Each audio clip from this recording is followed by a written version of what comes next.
Very good morning, very good evening to you all. Jai Shri Krishna Guruji. Welcome to the Sri Eknathi Bhagwat Satsang. Om Shri Gurubhyo Namaha, Om Shri Ganeshaya Namaha, Om Shri Saraswataya Namaha, Om Shri Guru Dattatreya Namaha, Om Shri Mahalakshmi Namaha, Gurur Brahma, Gurur Vishnu, Gurur Devo Maheshwaraha, Gurur Sakshat Parabrahma, Tasmai Shri Guruve Namaha. So we'll be continuing Sri Eknathi Bhagwat, chapter 3, verse 16 onwards. We have described for you this Maya having three aspects and doing the work of creation, maintenance, and dissolution. What more do you want to hear? Now, the sage Antariksha is asking King Janaka. I hope you remember the background. In this universe, there are three types of people: those of noble character, those who are of common level, and those who are of a lower level. There are three states, that is, waking, dreaming, and deep sleep. There are three worlds, that is, heaven world, this visible world, and nether world. Three divisions of action, that is, with past action of many births, action separately destined for this life, an action which is being done in the present, and three qualities, that is sattva, rajas, and tamas. This is all of Maya's doing. Now, this is a very important verse. So, what he's explaining here is that he's talking about how in this world everything is divided in three aspects. Now, here he's talking about the human beings. There are three types of people, which is one is those of noble character, those who are of common level, and those who are of a lower level. Then, what does that mean? See, in the material world, we are all divided into class. It is only a distinction made by the Divine Lord for the process of this creation to continue. That is, the creation, what are we talking about? For the work of creation, maintenance, the sustenance is what he's talking about, and then dissolution. So forget about the creation aspect and the dissolution aspect. All this class, everything that we read is mostly to sustain this universe. Then what is he talking about here? There are three states. What are the three states? The deep sleep, dream state, and the waking state. Then he's also talking about the three worlds. That is the heaven, the earthly plane, that is the visible world, one which is visible to your eyes, where you feel that you exist. And there is a nether world. Then three divisions of action. What are those? The actions from the past. That is what we call it, the past action, which is the cause of you coming into existence. And that becomes the present or the prarabdha, which you have come here to expend. Then comes, that is, past action of many births, action separately destined for this life. That is called the prarabdha. And action which is being done in the present. So whatever action you perform in this life determines your future karma, that is future births. Then, and the three qualities. Your actions are always going to be based on the three qualities, which is the action, that is the mode of goodness, sattva, the mode of rajas, which is comprises of only action, and the mode of tamas, which is nothing but ignorance, inertia, where you are not going to do anything. Now, what is he saying most important? This is all of Maya's doing. This is very important for you to understand. See, we get so lost in this. This is a very important verse. And we are constantly evolving in all these three aspects. And what is that? Sattva guna to doesn't exist. See, the mode of goodness doesn't exist at all. We always have to be in the mode of goodness. And that is our natural state. But today, we have gone away from that state. We are more rajasic and tamasic in nature. And that is the gunas in which Maya is using her elusive power to keep you deluded. This is what is happening. So let us continue. The mediator, the meditation, and the object of meditation. The worshipper, the worship, and the deities to be worshipped. The knower, the knowledge, and the object of knowledge. All these trinities are also within the field of Maya. See, understand, everything is Maya. What are we trying to learn here? We are trying to understand the truth. Truth about who am I? Why am I feeling whatever is happening as real? Am I this body? These are your questions. Today we are understanding that this is not the truth. You are learning that everything is unreal. Truth is, I am that divinity. I am that Paramatma myself. But I am given to the elusive power of Maya and believe that I am this body. I have a family. I have children. I have parents. I have relatives. I have friends. I have to go to work. I have to earn. All this thing is nothing but Maya. Then the observer, observation, and the thing to be observed, the doer, the doing, and the action, the enjoyer, the act of enjoying, and the object to be enjoyed are also within the field of Maya. So, all your desires, I need to do this, I want to eat this, I need to wear nice clothes, everything is nothing but Maya. Everything. This, when the senses come in contact with the sense object, what happens? Your desires come, your sense of enjoyment comes in, the object of pleasures appear, and then you want to enjoy them, and then you want more and more and more. What is he saying? All this is nothing but Maya. Then the hearer, the act of hearing, and the sound or word, the one that smells, the act of smelling, and the object to be smelt are also within the field of Maya. So, everything. Right now, we are talking about all the sense organs and how it comes about. Then, what is that you do? Then, where is this? It is within the field of Maya. So, then how do you understand the truth that you are not this body? No, you are entrapped because you get into this. That is what he's talking about. The hand, the action, and the actor, the feet, the walking, and the one who walks, the speaker, the act of speaking, and the speech are in the field of Maya. So here we are talking about the senses and the sense organs. Everything is performing an action. Okay. And what happens? Because of which you get carried away. What we see, what we touch, what we hear, what we smell, what we eat, and speak, speech, walk. And then action you are performing with your hands and legs. Everything comprises Maya alone. And what happens? You get very deluded. I am the doer. This is happening because of me. I am taking care of my child. I am taking care of my parents. You're taking ownership. The sense of doership has come into existence. When the sense of doership comes into existence, then you are always focused on the end result, the fruits of your action, because of which you are in this cycle of birth and death. And here we are learning none of this is true. It is all happening because of Maya. It is happening within the field of Maya. Don't ever forget this. I am that and eternity, the seeker, the seeking, and the target to be sought. The goddess, the god, and the attendant deities are all parts of Maya. So, what is it? All the deities, the seeker who's seeking, everything is within Maya alone. So, what is that you need to do? How do you overcome this? He's going to say it in the end. But it's just very simple. But the problem is we do not give importance to that. We get so lost in it. Everything is within Maya alone, including the deities. Brahma, Vishnu, and Mahesh, they are also under the domain of Prakriti, the created aspect. Then the body, the holder of the body and the pride of the body, the fear of this worldly life and the bondage of that life, the free, the seeker of freedom, and the ignorant all come within the field of Maya. Whether you are in bondage or you are seeking freedom, even that comes within Maya alone. Pleasure, pain, and insensitivity, the trance, the awakening from trance, and the impediments of the world. Similarly, creation, existence, and death are all the signs by which it is Maya who develops. So, what is it? Everything, the created aspect, the creation, the sustenance, and that's your birth and death, your existence. That's the mid path from the time you're born till the time you die. Your living itself is an illusion. That's what he's saying. The pleasure, the pain, everything. What is he talking about? All are the signs by which it is Maya who develops. So she makes it appear very real to you because you start believing in it. In the sky, we perceive blue color, but there is not a speck of that color there. Similarly, in the Atman, Maya appears, but it is illusory, like the mirage in the desert. You see there is a mirage and you believe it is real.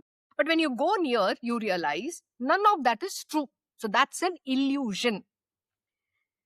Yeah, that's the next example. Mirage is actually visible, but there is nothing but sun rays. Similarly, Maya appears to be very powerful in the reality, but appears only where not a thing is existing. None of which you think exists is ever there. It's all in the creation, it's all in your mind.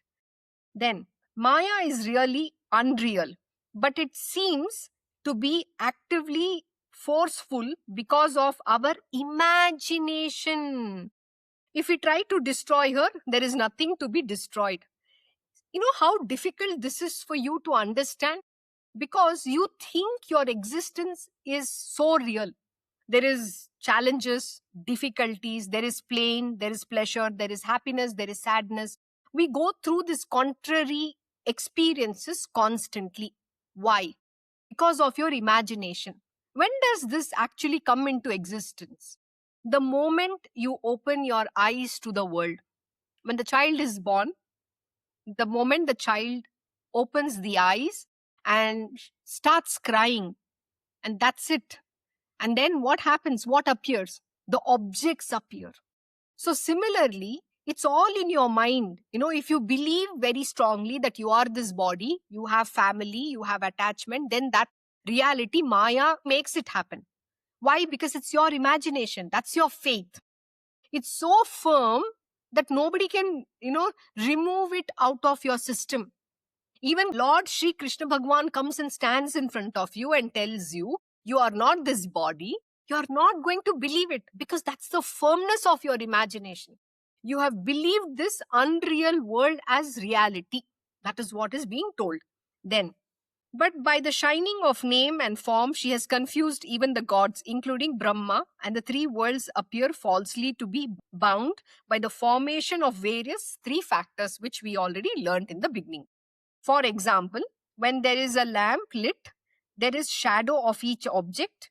If we try to destroy that shadow, we cannot hit upon anything. Similarly, though Maya appears in the reality and it is a false thing, even gods find it difficult to discard it. Forget about human beings. Even gods find it so difficult to destroy Maya. They also cannot understand. If they would have understood, then why do you think Lord Shiva would fall for the elusive power of Mohini and get attracted to Mohini? Mohini is none other than Vishnu. So he also got caught by this Maya. Similarly, Brahmaji, he runs after his own daughter, Saraswati. So that's Maya. They are also not spared. So imagine you, what would have happened to you? That's what is being told. Then, as the shadow of the body is false, Maya is appearing on the matrix of Brahman only because we imagine so, and therefore she is called Ajaya by the Vedas, which means she is unconquerable. You cannot conquer Maya at all. But with devotion to Sri Krishna Bhagwan, with his grace, you can see through Maya. Please understand, there's a very beautiful way of looking at it. You know, this is what my Krishna Guruji taught. How do you recognize Maya when she appears? She appears so subtly that you will be amazed when you got deluded by her. You will not even know that she has appeared. That's subtle. If there is something disturbing you, imagine somebody's, it could be your, somebody from office, say your boss. You don't want to, think about him. You don't want to take his call. Something might be there. Maya's way of acting is when you're very happy or you're very busy or, you are having a good time. At that moment in time, the boss's call will come. The moment you see that call, you're going to get disturbed. But when you have this knowledge, when you have the grace of Lord Sri Krishna Bhagwan, know that you will be able to recognize, okay, that is Maya. So you are not going to get disturbed. But if you think that is reality, then you are going to get disturbed at that moment. Her job is to disturb you with two things. One, the thing that you hate, and one which is that you love. Both is a disturbance because one is pain, one is pleasure. And she works in this actively. And what does she do? She uses the three gunas to actually penetrate and make you disturb, make you believe everything is reality. Now, my Guruji always taught me this. The grace you need to seek from Lord Hari, that is Lord Shri Krishna Bhagwan, is to recognize this Maya when she appears. You should be able to understand, okay, that is Maya. I am not going to allow my mind to be disturbed at this moment in time. The moment you recognize and you tell this to yourself, that disturbance will go away. She will vanish. But if you dwell in that subject, you'll take the call. And if your boss is saying something to you and you get affected by it, you have allowed Maya to delude you, cause that disturbance. Because you're disturbed, she's going to disturb you even more. She has already caught you, and you have fallen for that. So that is something you have to avoid. So let us continue. O king, where imagination is rampant, Maya takes roots. So Maya is not at all anywhere for him who remains beyond conceptual attachments in his own body. Conceptual attachments, understand. In your body. Where is all of this happening? It is happening inside of you. This is very important. I'm going to read this once again. Listen to it very carefully. O king, where imagination is rampant, Maya takes roots.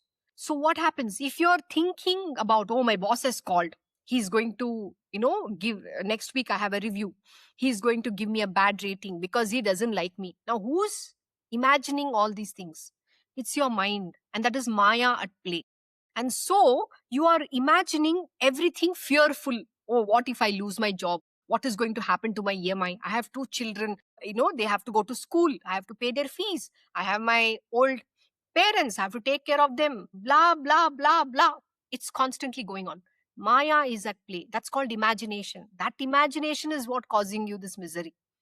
Then Maya takes roots. So she makes it firm. Everything that you're thinking, all the negativity, she's making it very firm. And you know what? You're actually creating those things to happen. And sometimes it might not even happen. You're forcing that imagination. You know why? Because you're firming it up.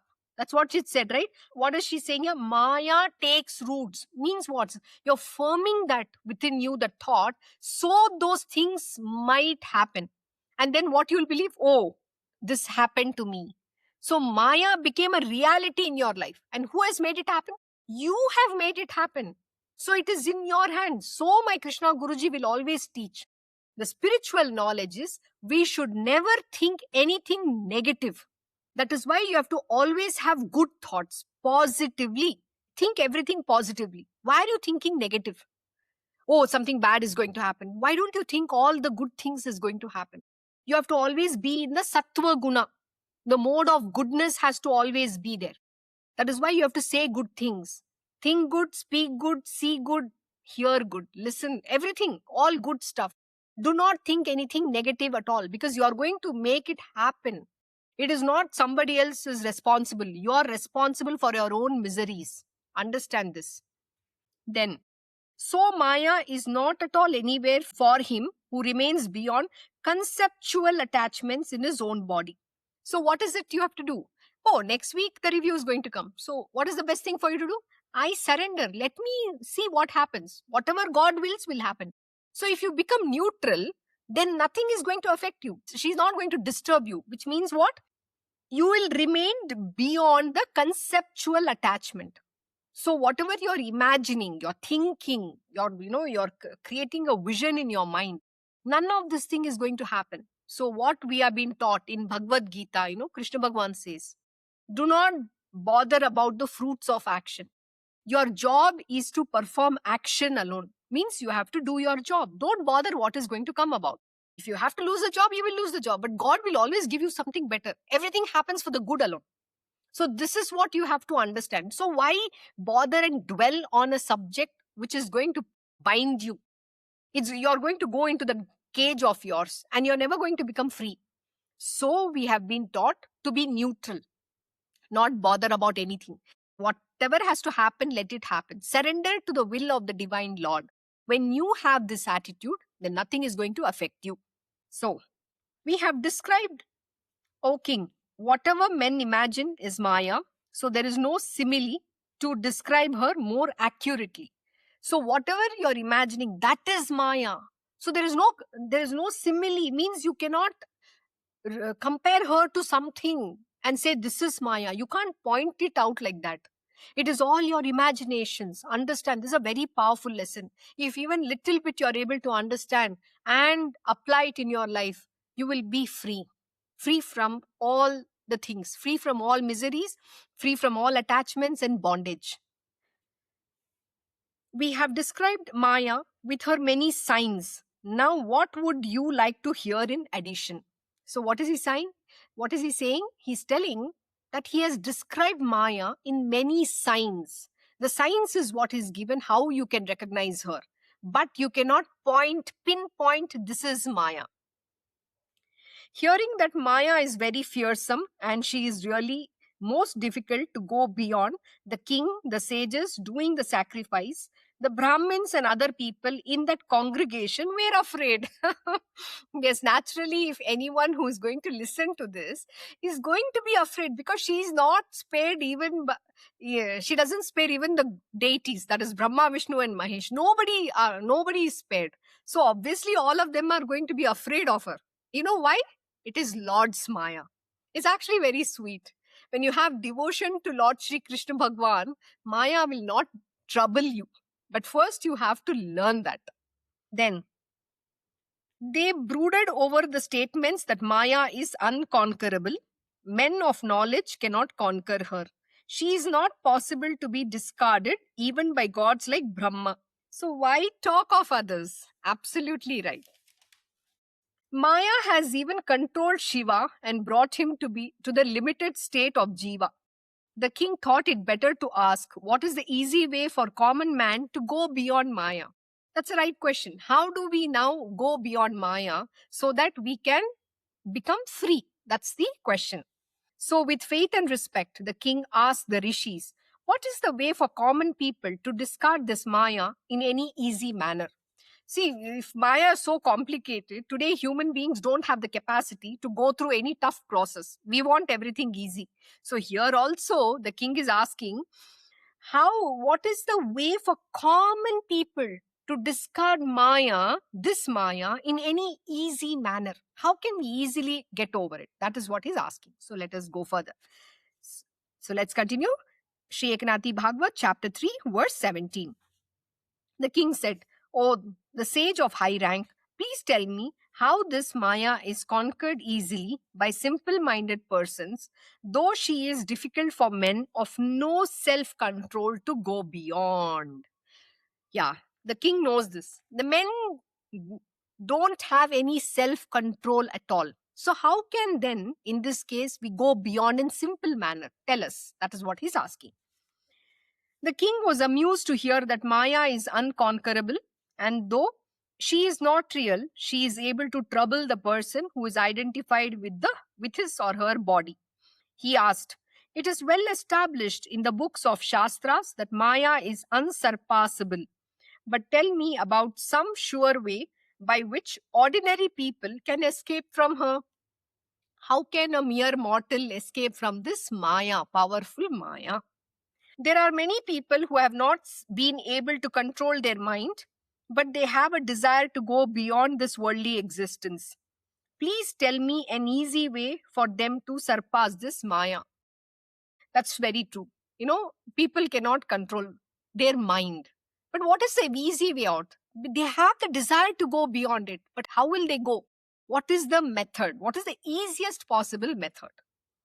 Formerly, the sage Kavi has in short told that it is possible to go beyond Maya if one has devotion in which a person believes that the God and the Guru are one and the same. So what is important? The devotion to God and the Guru. So in the earlier chapter we have learned, Kavi was explaining, to overcome Maya, first you need to have devotion to your God and the Guru.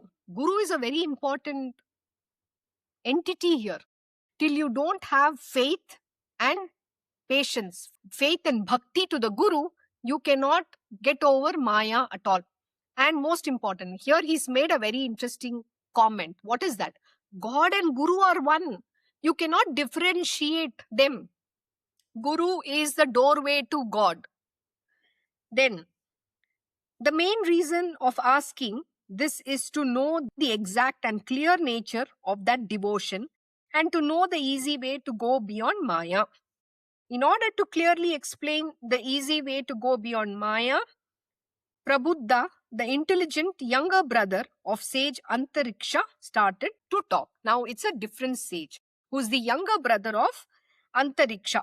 Who is it? Prabuddha. So let us see what is he saying now. So Sri Eknathi Bhagwat, chapter 3, verse 18.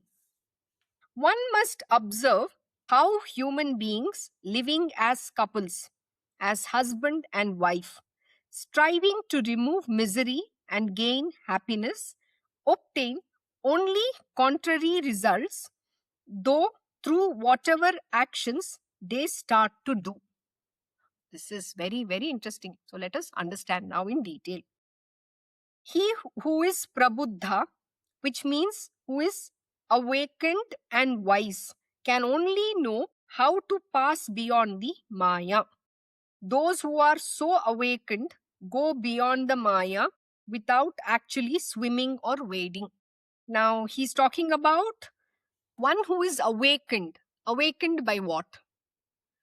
And wise. Wise means someone who has got the knowledge, wisdom. And how does the wisdom come? When you learn under the Guru. The brooding over the pleasure of objects is the main cause of bondage.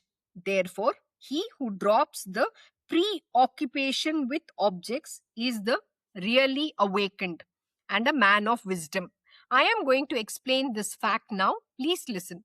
This is a very important lesson. What is he saying here? See, it's very nice.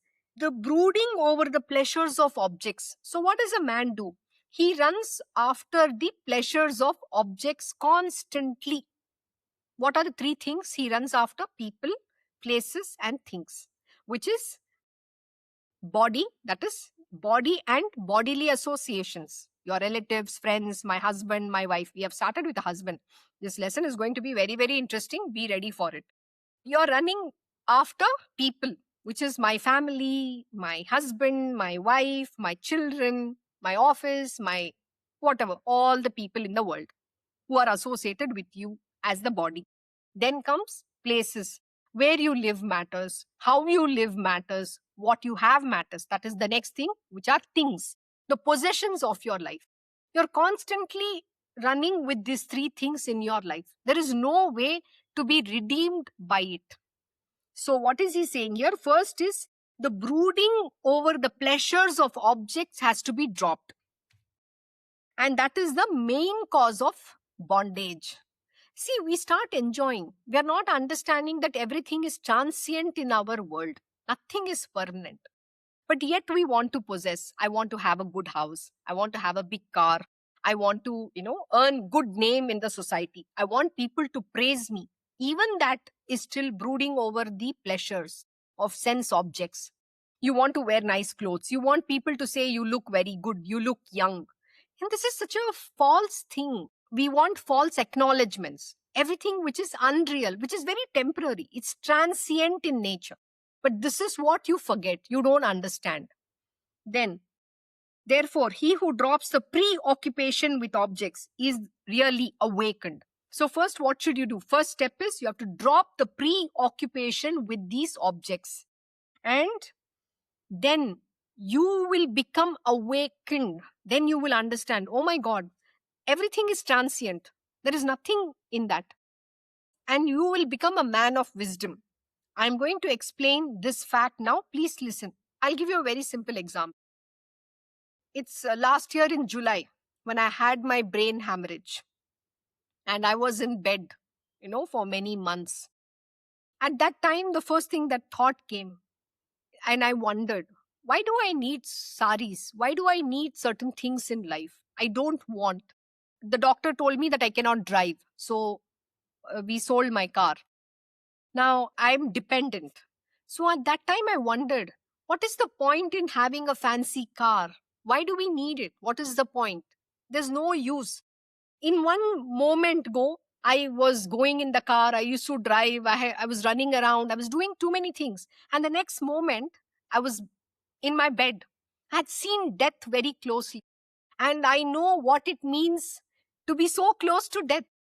This life is a blessing. It's a gift of my Guruji, my Krishna Bhagwan.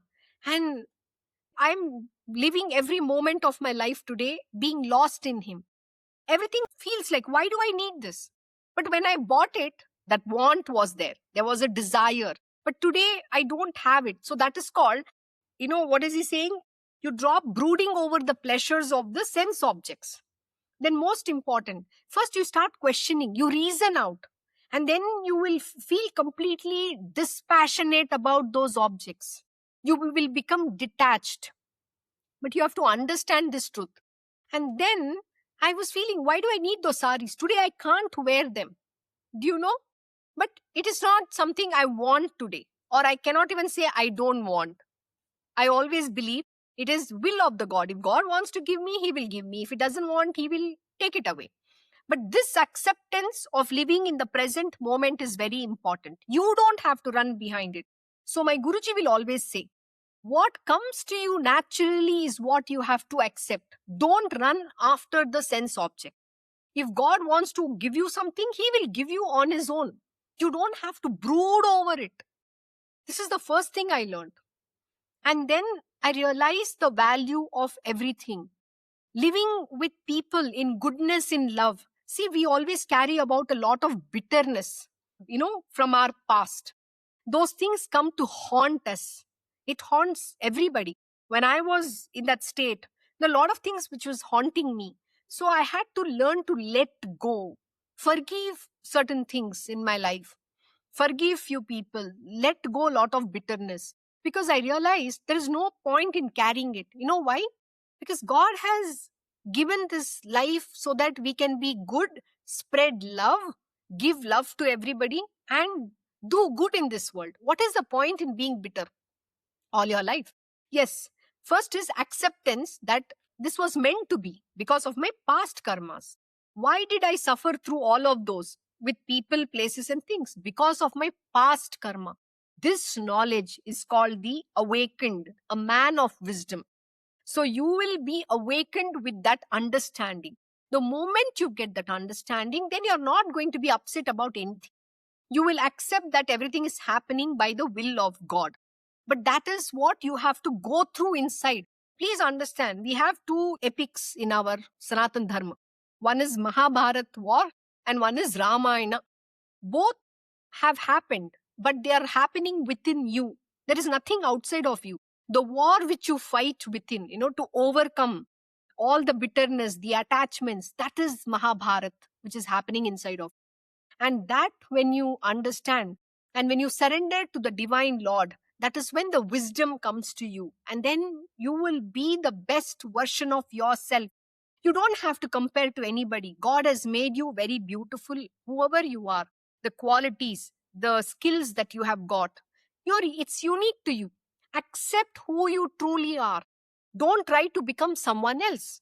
And when this acceptance comes, then you will be able to let go all that thing that is holding you up. So let us continue now.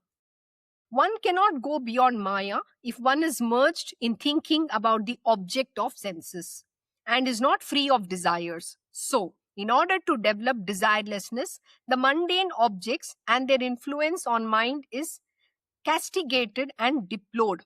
Now, very simple. See, he's talking about the sense objects alone. The most important thing which binds you, you know what?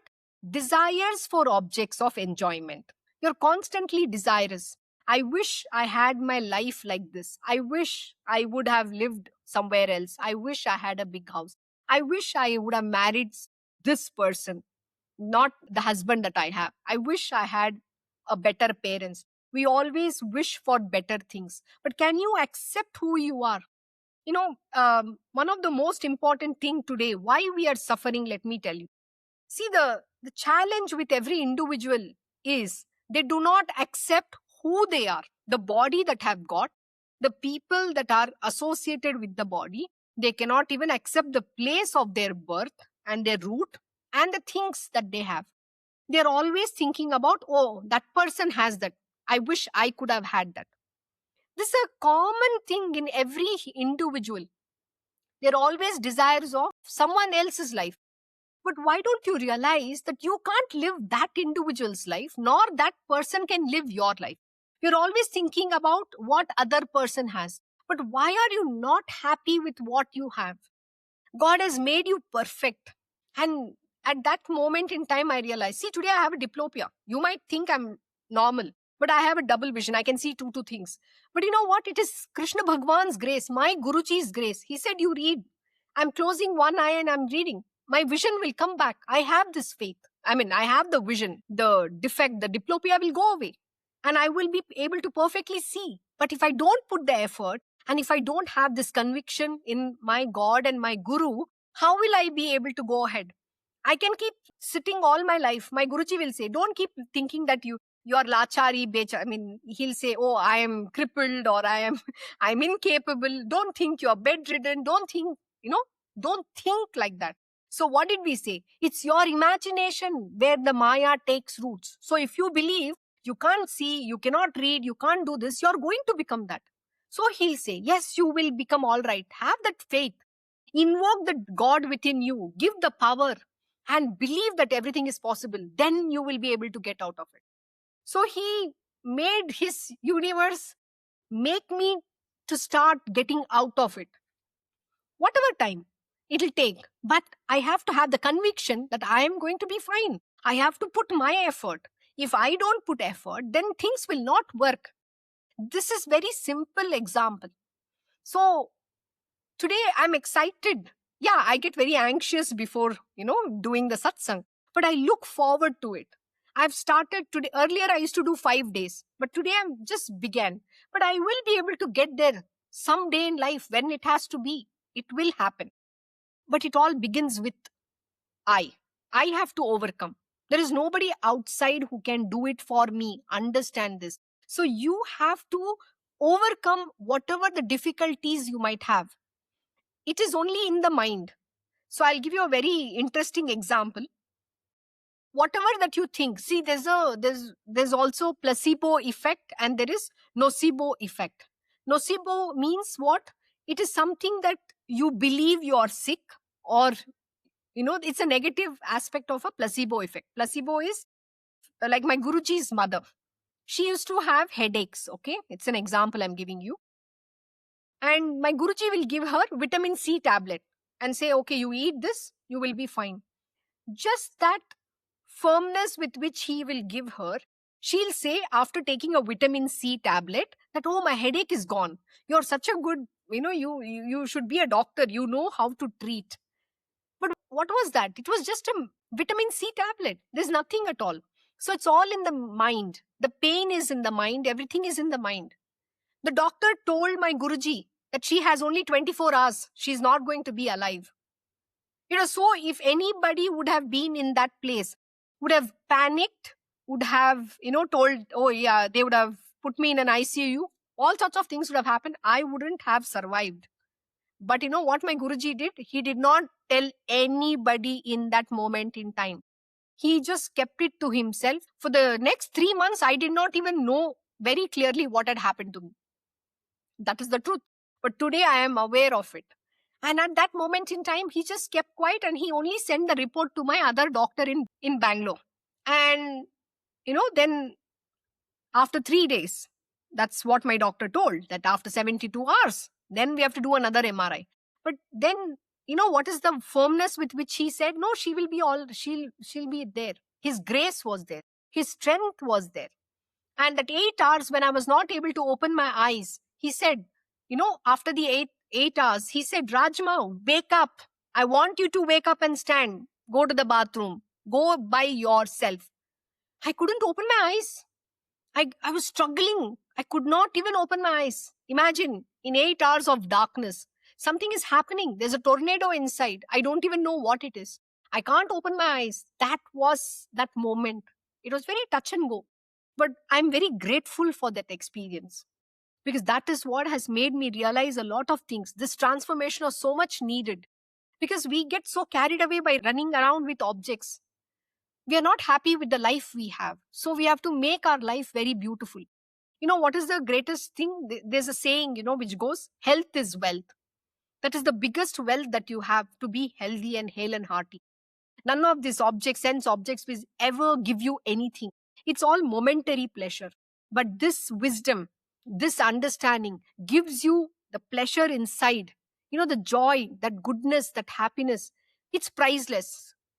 It, it doesn't come with having any object. It comes feeling very grateful for everything to the Lord.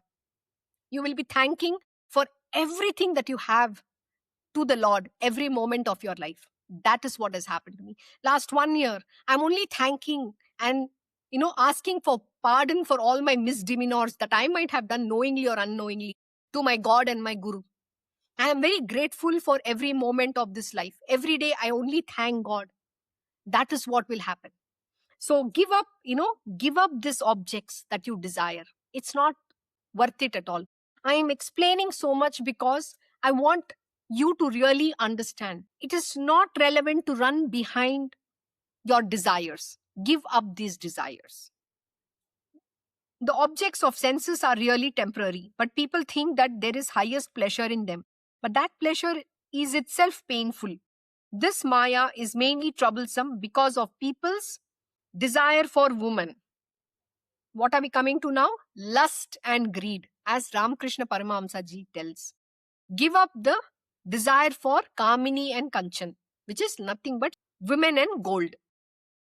A lot of money is spent for marriage, and the woman is given great importance so that one may get pleasure from her.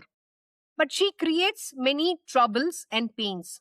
So Maya is powerful because of desire of men for women. What is it? Lust. By desire for woman, family life becomes powerful. By desire for woman, sorrow becomes powerful. By desire for woman, Maya becomes strong. And by desire for woman, the entire world is enchanted. Now, what has come into play? Woman, the lust. We all want, we aspire to get married. We want to fall in love. All this thing is so imaginary. We have an imagination which is created, and the whole world actually works around it. And we all believe in this. Oh, there is happily ever after. There is no happily ever after. This is the truth. What is pleasure for a short time becomes pain. That's what he's saying. What is he saying? By the desire for women, family life becomes powerful. So everybody says, right, you have to get married, you have to get married, you have to get married. And then you are forced into it. Then comes, but the desire for woman, sorrow becomes powerful. Sorrow comes into existence. How does the sorrow come? You're in love. Sometimes your family might not approve of that girl or that woman that you might be in love. Then what happens? Then there is a misery. And if you get married with going against everybody and then you're happy, people will not allow you to be happy. So then you're fighting constantly. Then sorrow comes into existence. And then after marriage, you might have whatever you liked about each other that might not exist. See, people, when they are in love, or so called, I don't think they are in love. Because if you're in love and you're married somebody, why do you, after marriage, why does a man and a woman see all the defects in each other? This is a question you have to ask. But when they are in love, they don't see all these idiosyncrasies. They are just lost in getting that object. So my Guruji was saying, it's nothing but an infatuation. Love is unconditional.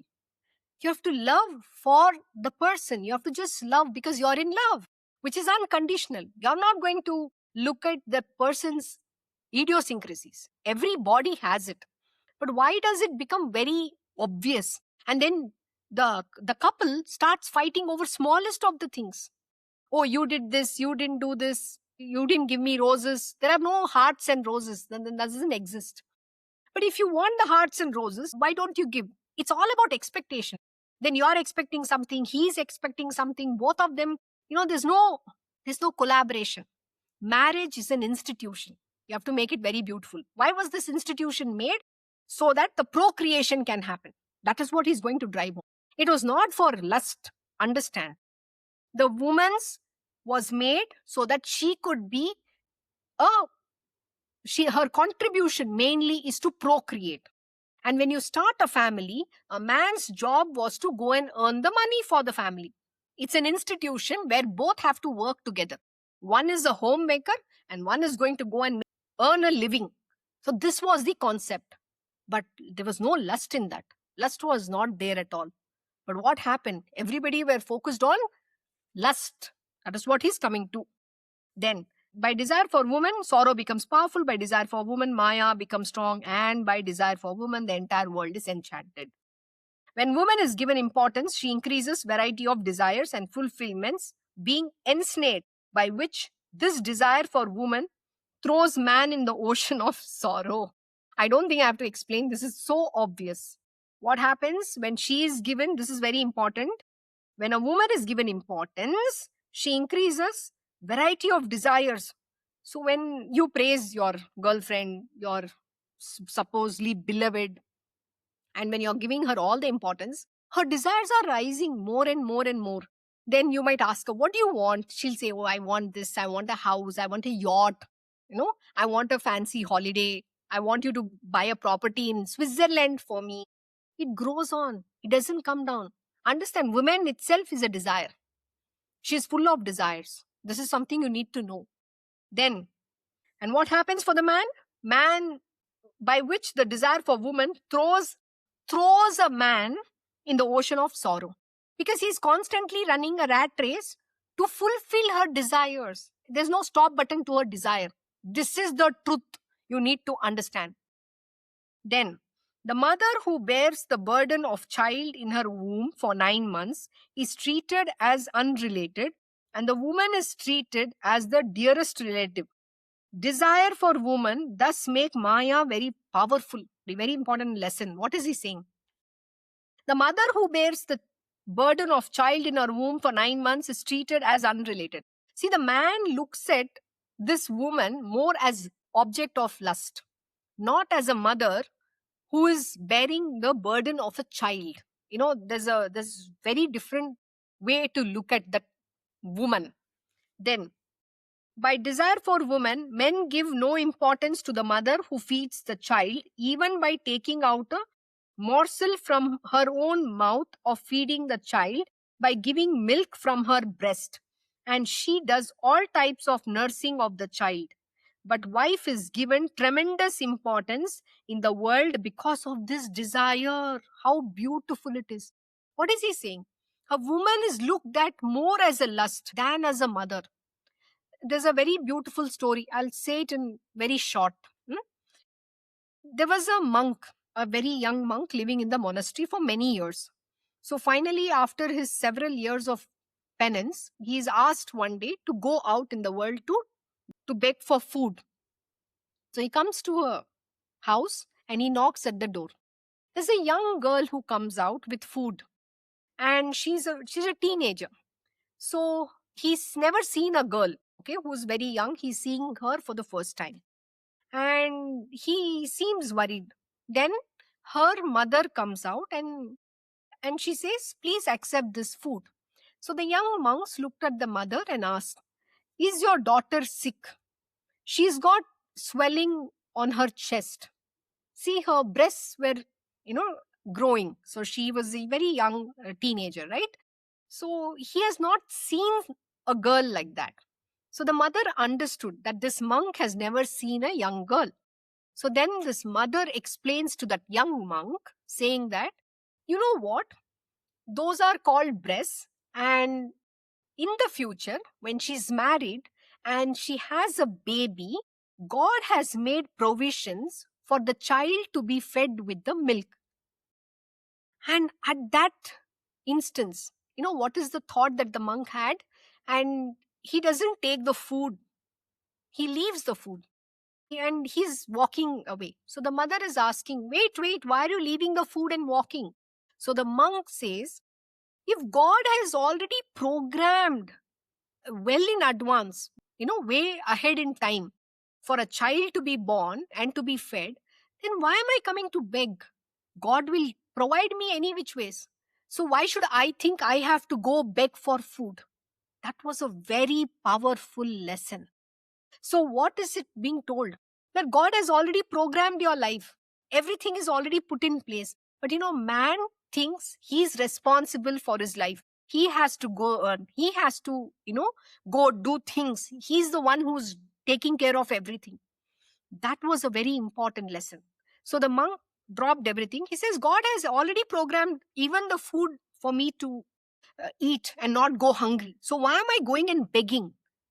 That was the revelation he got. That was actually a profound knowledge. That is called knowledge of wisdom.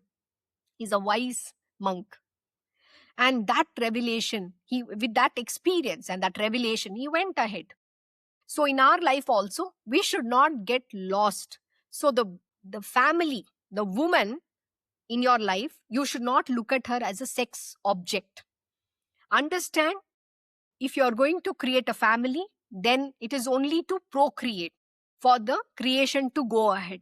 Don't think you have to enjoy her as a sex object. This is not me talking. This is the lesson, Uddhava Gita. Krishna Bhagwan is imparting this profound knowledge to Uddhava. And Eknath Maharaj is further expounded on this. This is Eknathi Bhagwat. So please understand the truth. Truth is bitter. Nobody is going to like it. But this is the reality about our life. Then, actually, one may get many women as wives. Mother is the only one in the whole world. People of knowledge know this very well. But they also give importance to women. So what is the thing that you need to understand? See, if you are getting married, you have to look at her that she is here to procreate. You are here to procreate. So it is only for a short time that you are going to, have a conjugal relationship. And after that, you have to look at her as a mother. How did Ramakrishna ji address every woman in this world? He says, she is mother, goddess. Everybody is a mother. That is what Ramakrishna Paramahamsaji said. But what do men do? The moment they look at a woman, they think, oh, they are already disrobing them in their mind. Today, this is the world we are in. So stop going after this lusty desires of yours. Know the truth. What is the dharma of a man and a woman? And today, women have gone ahead, gone out in the world. They want to, say that they are far superior to men. Understand, both of you are perfect in your places. Everybody has a swadharma. You are made for a certain reason, and you should do what is your swadharma. You cannot perform a man's job. A man cannot do your job. There's a clear demarcation. But nobody wants to get the knowledge. What is missing in our world? The right knowledge. We are not saying you should not go and earn. This is Kali's Yuga. Kali has to rise. But don't become the lusty. You don't go drink. You don't change men, your boyfriends, like you're changing your clothes. So these are the things you have to avoid. That is what he's talking about. Then, if one worships his mother, there is happiness in this world followed by liberation. But if he is involved in the woman, he is destined to go to hell. But those who know this also insult their mother because of their attachment to woman. What is he saying? You have to look at your wife also has a mother beyond the point. That is what he's saying. Don't look at her as a, object of pleasure. She is not there for object of pleasure. That is why in our scriptures, there is a varna ashrama defined. You have to follow those ashramas very importantly. But today people are not doing that. And they have gone away off the path. So how will you ever get liberation? You are never going to get liberation because you're constantly running after lust and greed, women and gold. Thus, by the desire for woman, Maya has her sweep over all the three worlds. And knowledgeable people are also allured because the greatest Maya is attachment to woman for sexual enjoyment. This is so true. Whether you accept it or not, this is written in our Uddhava Gita. What is he saying? Thus, by the desire for woman, Maya has her sweep all over the three worlds. So everybody, even the gods, Indradev also is running behind all women, no? So what about a human being? So it is in our hands to have this knowledge and control and not go behind it. So what is he saying? And knowledgeable people are also allured. Even knowledgeable people are also not spared. That is the power of lust. So what should you stay? Like Ramakrishna Paramahamsaji says, stay away from Kamini and Kanchan. Stay away from women and gold. If you're married, finish. You have a family, good. But don't get so lost in it. Be detached. What are the three things that is required? Become dispassionate, become detached, and discriminate. All this in the material world is nothing but an illusion, which is not real. Only God is real. When you have this discrimination, then you're not going to get attracted to anything. That is the knowledge. Even knowledgeable people are allured. The allurement for women and gold is very strong. So don't ever let that happen. Then, because the greatest Maya is attachment to women for sexual enjoyment. Today, have you heard of all these Epstein files and all the nonsensical things that is going on? People are so lost in the sexual enjoyment. They can't even think it's a child. It's a very sad state. There are a lot of pedophilias. Why is all this happening? Because of this, the sexual enjoyment. You have to give up. Don't run behind lust. It is very dangerous. You're never going to be able to get out of it. Then, people believe that there is happiness in the sense objects, and with a view to get them, they undertake many selfish rituals and ambitious projects. And in the wake of these performances, they get more suffering. Thus, selfish actions bring in sorrow. This is extremely powerful. Now, what is he saying? People believe that there is happiness in this sense objects. See, you're always running behind sense objects. Have you seen people saying, oh, look at what is she wearing? She's wearing a beautiful sari. I want a sari like that. One sari is not enough. You need 10 saris. One dress is not enough. You need 100 dresses. One shoe is not enough. 100 shoes. Bags. Crores of worth of bags. Have you seen all these people? If you go to Instagram today, everybody's selling something. They're constantly conning you into, allurement. That is what happens. So if you don't have self-control, if you don't have this knowledge, you're going to go behind it. Then what happens? What is he saying? And with a view to get them, they undertake many selfish rituals. With a view to get them. You go to any extreme performing all sorts of rituals to get them. You will want to perform some kind of puja, go to temples, ask for things, ask for boons. It's a never-ending story. And then what? And ambitious projects. I want to start a school. I want to start a university. I want to build more companies. Why? One is not enough. You want more. Recently met somebody. And this person was talking about how he has bought 2 houses. And then what happens? Then he's saying, oh, I am opening another office. I'm opening something else. My 2 houses is not enough. Now he wants more and more. The more you get, the more suffering you are actually sanctioning for yourself. The more you have, the more it is a misery. Understand, you're hanging, it's like that, we'll say pasika fanda. It's that rope, you're going to hang yourself with it. Because it's the biggest misery that you're getting into. But people don't understand this bondage that they are creating for themselves. It's nothing but a suffering. It's only going to give you momentary happiness. But it's a lifelong bondage. Lifetime's bondage and misery. And in the wake of these performances, they get more suffering. The wake of these performances, what are you getting? More suffering. Our scriptures are very clearly talking about it. But do you even understand? Do you even realize? No. Thus, selfish actions bring in sorrow. So what is it? Your only selfish nature, your selfish action is only going to bring in sorrow and misery, nothing else. You're not doing anything for the world. It is all about I, me, myself.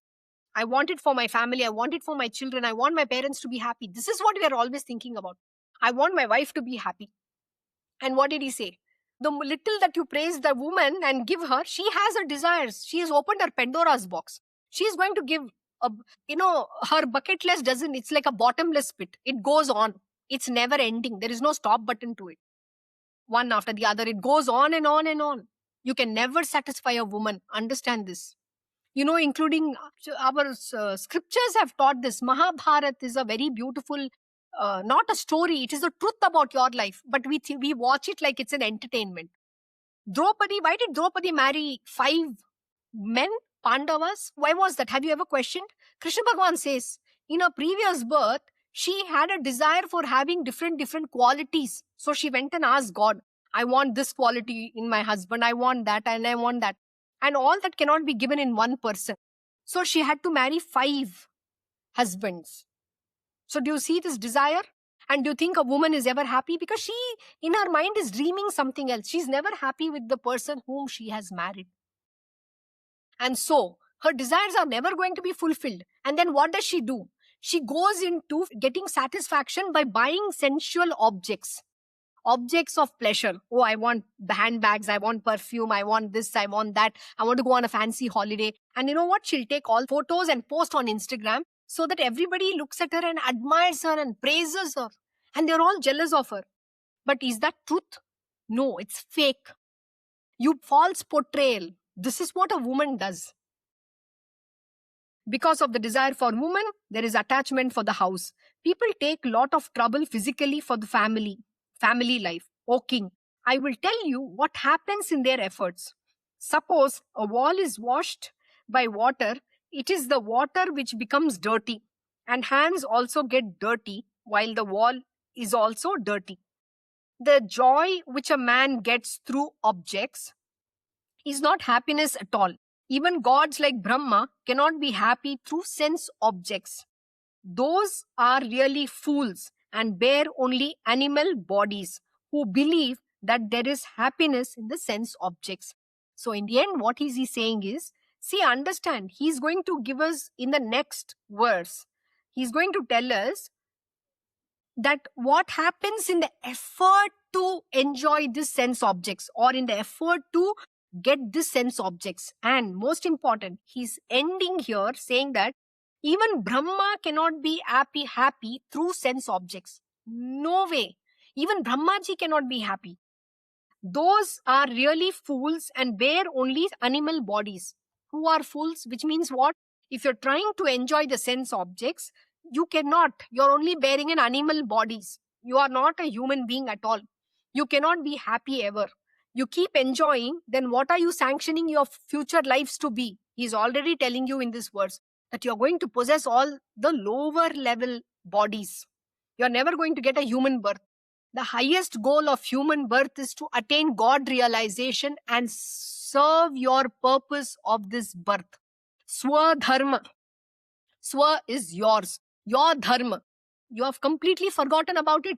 And you got entangled in this material rangmarol of enjoying the sense objects for sensual pleasures.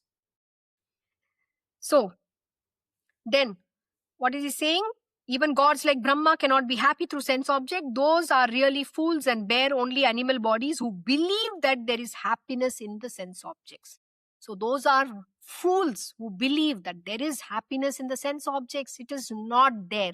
That is what he's saying. Sorry, I have exceeded my time today because this was a very important verse. So we are ending here at verse 18. Tomorrow we will continue from verse 19 onwards. So thank you for joining Sri Eknathi Bhagwat Satsang. Have a good day and good evening to you all. God bless.